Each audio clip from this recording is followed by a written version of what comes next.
निंबा येथे विजेचा शॉक लागून मजूर व बैलांचा मृत्यू. माजी आमदार वीरेंद्र जगताप यांचा महावितरणवर संताप. अमरावती जिल्ह्यातील चांदूर रेल्वे तालुक्यातील निंबा गावातील मजूर शेतात डवरणीसाठी जात असताना रस्त्यावर पडलेल्या जिवंत विद्युत तारेंच्या संपर्कात आल्याने मजूर अशोक सोनोजी शेंडे वय 40 वर्ष आणि नारायण गवई यांच्या बैलांचा जागीच मृत्यू झाला. या घटनेत एक अन्य मजूर गंभीर जखमी झाले आहे. ही दुर्घटना गुरुवार 24 जुलै 25 रोजीला सकाळी घडली. या घटनेमुळे संपूर्ण गावात शोकाकाळ पसरली. आज गावातील कोणतेही मजूर कामावर गेले नाही. घटनेची माहिती मिळताच माजी आमदार वीरेंद्र जगताप यांनी घटनास्थळी भेट देऊन महावितरणच्या कर्मचाऱ्यांना कडक शब्दात सुनावले.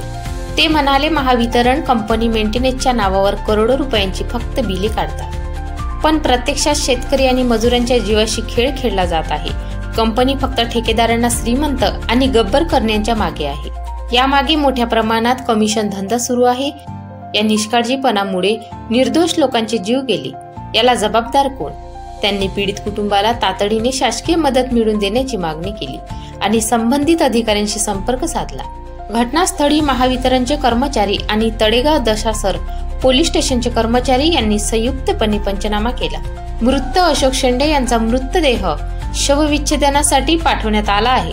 मृत्यू मजुरांच्या मागे पत्नी, मुलगा, एक मुलगी आहे. या घटनेमुळे गावकऱ्यांमध्ये तीव्र संताप व्यक्त होत असून महावितरणच्या निष्काळजीपणावर प्रश्नचिन्ह उपस्थित केले जात आहे. गावकऱ्यांनी या घटनेची सखोल चौकशी करून दोषीवर कठोर कारवाई आणि पीडित कुटुंबाला तातडीने मदत देण्याची मागणी केली आहे.